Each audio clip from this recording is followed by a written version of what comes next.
going on, guys? It's Yugi Bros, and today we're going to talk about the top 4 decks from the Friday Attack of the Giant card that happened this past weekend at the 2024 North American WCQ. Before we begin, we are so close to 1,500 subscribers, so like and subscribe as always, but with that, let's get into the video. So here in 4th place, I'm going to keep the deck lists from the Konami page on the side here, and of course the deck list, I've thrown it into Dueling Book here at the right. So we have Kyler Price is 4th place, sporting the skill Iron Grit. Iron Grit says, at the start of the duel, flip this over. Gearfried, the Iron Knights you control are unaffected by card effects. That's all it does. So at first glance you're like, okay, who cares, right? Yeah, think about it for a second. Gearfried the Iron Knight has this additional effect where if either player equips it with an equip card, it immediately destroys the equip card. So they play Blast with Chain, which says if you target a monster, equip it, gains 500 attack, but Gearfried will immediately destroy it, and then Blast with Chain says if this card is destroyed by a card effect, while equipped, target any card in the field and destroy that target. So it's just free removal with Gearfried the Iron Knight on the field. You want to keep Gearfried on the field though, because everything else you're playing in the deck tends to blow up things on the field or shrink their attack and defense with cards like Shrink, no pun intended. So they're on triple Gearfried, 1 DD Survivor. They're on that because they play triple Macrocosmos, which says anything that would go to the graveyard instead is banished. On that, they're also playing triple Grand Convergence, which is essentially a quick play Dark Hole if you control Macrocosmos that inflicts 300 to the opponent, and if you do, destroy all monsters on the field. Except Gearfried, of course, because he's unaffected by card effects. To round out the Warrior Order, they are playing 1 Exiled Force, which simply just says you tribute this card, target a monster on the field, and destroy that target. To pair with the 5 Warriors in the deck, they're playing 2 copies of Reinforcements of the Army, triple Grand Convergence, as I already mentioned, 1 Offerings to the Doomed, triple Shrink. This just ensures that your monsters like DD Survivor or Gearfried stay on the field by halving the opponent's monster's attack until the end of the turn. Triple Blast with Chain, as I've already mentioned, and triple Macrocosmos. It's very simple, it's a very straightforward deck, but it kills a lot of different things currently in this format, so it's a very good utility. Macrocosmos makes use of a lot of decks needing their graveyard a bit more. And just overall, your opponent can't Sphere Karibo under Macro, for example, because Sphere has to be sent to the grave for cost. So there's just a lot going on here, a lot of little things that just add up over time. The side deck, they are on 1 Vampire Hunter that says at the start of the damage step, if it battles a dark monster, destroys that dark monster immediately. Triple Fossil Dyna. This card is just insane in speed duels. I mean, this card is insane in general, but just such a good card. And then to round out the order, they are on 2 Shield Crutch, which destroys a defense position monster. And their extra deck doesn't actually matter. It's just 2 random monsters because they have no way to access it, and you might as well fill out your extra deck over not, because sometimes that can telegraph what you're on. In 3rd place, we have Alex Ho Chunin Chung. Forgive me if I screwed up your name. I'm very bad at pronouncing names. Sporting the Destructive Fate skill. I love this skill. It says at the start of duel, flip it over during your turn when you would toss a coins for the effect of a monster or spell once per turn for each card type. You can lose half your life points to declare the result instead, and then during the end phase of your 3rd turn, flip this card over, never to be flipped over again. Hopefully you've won by that point. The point of this card basically is determining your coin tosses. So they are on triple Dogoran. It's a dinosaur. They're also on triple Dynatank. Dynatank says if your life points are lower than your opponent's, and they probably always will be because you'll be paying half for your skill. Dynabase then says you can special summon it from your hand if your life points are lower, and then during your main phase you can fusion summon a fusion monster from your extra deck using this card you control and other monsters from your hand or field as material. So he's a machine. The rest of your deck is machines or dinosaurs. The reason you're doing that is because Dynatank, the fusion monster, which takes a machine and a dinosaur, says it gains attack equal to the original attack of the dinosaur monster used for that summon. The only dinosaurs you're playing have 3,000 attack, so it's going to have 3,000 attack. It also says when a card or effect is activated that targets this 1 card and no other cards, quick effect, you can target 1 other card on the field. That would be an appropriate target, and then that card effect now targets the new target. Then, if this card in your possession is destroyed by an opponent's card, you can special summon a dinosaur from your grave. So what's doubles about Dogoran in this deck is that you can give it to the opponent, then fuse into your Dynatank with another Dogoran or your Ultimate Tyranno that we're playing a one of, we'll get to in a second. Crash the tank into the Dogoran, and then the tank will summon the Dogoran back and you can swing in for 3,000. So we have Dogoran for the fact that it's just a kaiju. You can put it on your field if they have a kaiju, if you opened 2 of these, for example. But if nothing else, it just gets rid of one of their problems while also giving your fusion monster its attack points. So triple Dogoron, triple Dynabase, triple Twin Barrel Dragon. This card says if it's summoned, target a card your opponent controls, toss a coin twice. If the result is 2 heads, destroy it. This is normally pretty gimmicky of a card, but obviously with this skill, you can determine your result, in which case it's just summon itself, target a card in the field, and destroy it, which then becomes very, very strong. Then we have the 1 Ultimate Tyranno. This card can attack all monsters your opponent controls once each during your battle phase. If you control Ultimate Tyranno that can attack, monsters other than Ultimate Tyranno cannot attack, so this can just ping off everything on your opponent's field if you want to go into that route. You don't have to, it's just something, it's a 4th dinosaur with 3000 attack that you can play. Normally you'll end up just fusing it off, but you can hard make it with the simple fact of being able to special summon this, maybe special summon this, and then tribute summon for this, although I'm not saying you're going to want to do that, but sometimes the options do come up. I have a dual replay somewhere on my channel that showcases this.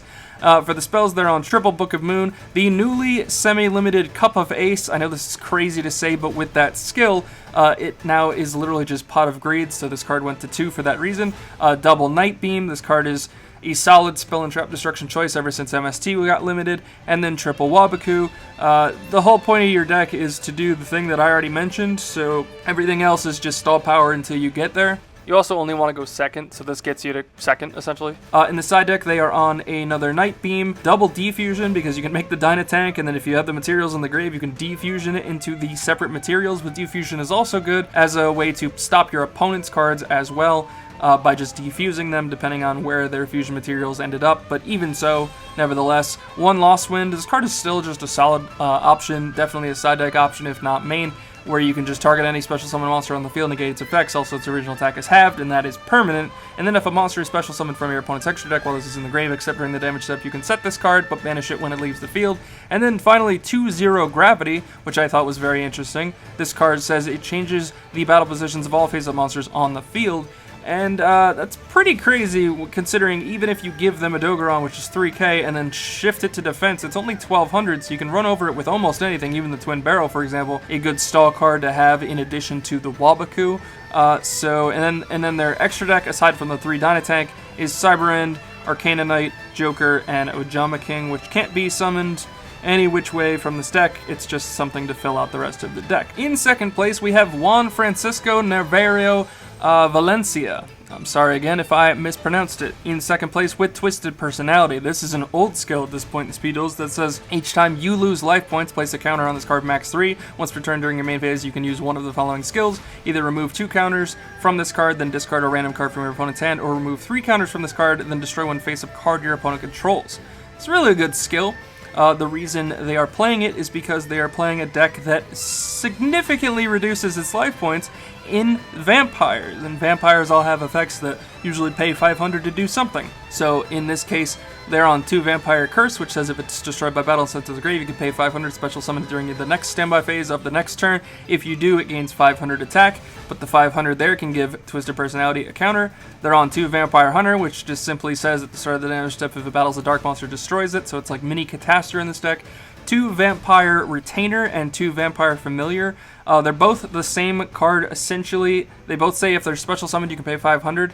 Retainer adds a Vampire Spell Trap from deck to hand, and Familiar adds a Vampire Monster from deck to hand. The Retainer says if this card is in your grave, you can send a vampire from your hand or face-up field to the grave, special summon this card, but banish it when it leaves the field. Familiar, I believe, says the same thing. If this is in your grave, you can send a vampire from your hand or field to special. Yep, they both special summon, so you can get your free tribute fodder out for Vampire Curse. They're on Triple Sphere Karibo for defense. They have the 1 Vampire's Desire, which says activate one of these effects. You either target a face-up monster you control, send a vampire monster from your deck to the grave with a different level, and if you do, the target's monster's level becomes the sent monsters until the end of the turn, so this can set up these in the graveyard to then bring back off their effects.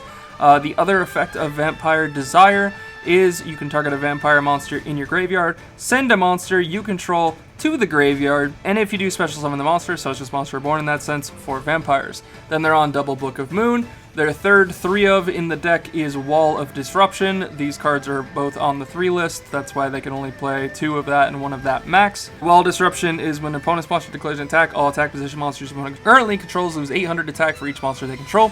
Then they are on triple Vampire Awakening. This card is a normal trap that says special summon a vampire from your deck, but destroy it during the end phase of this turn. You can only activate 1 of these per turn. And then to round out the order, they are playing triple Haunted Shrine. This card says if you control no monsters, target a zombie monster in your graveyard, special summon it, and then if you control no monsters, you can banish this card from your grave, target a zombie monster in your grave, special summon it, but negate its effects, but you can only use 1 of those 2 effects per turn.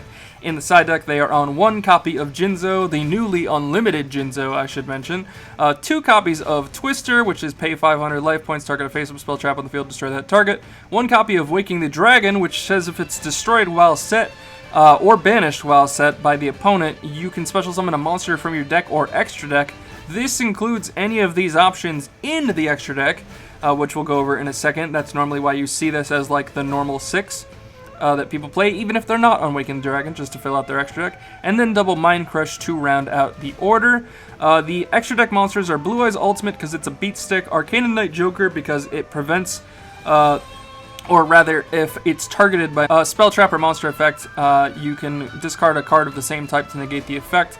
Destiny and Dragoon, which is a crazy monster of a card.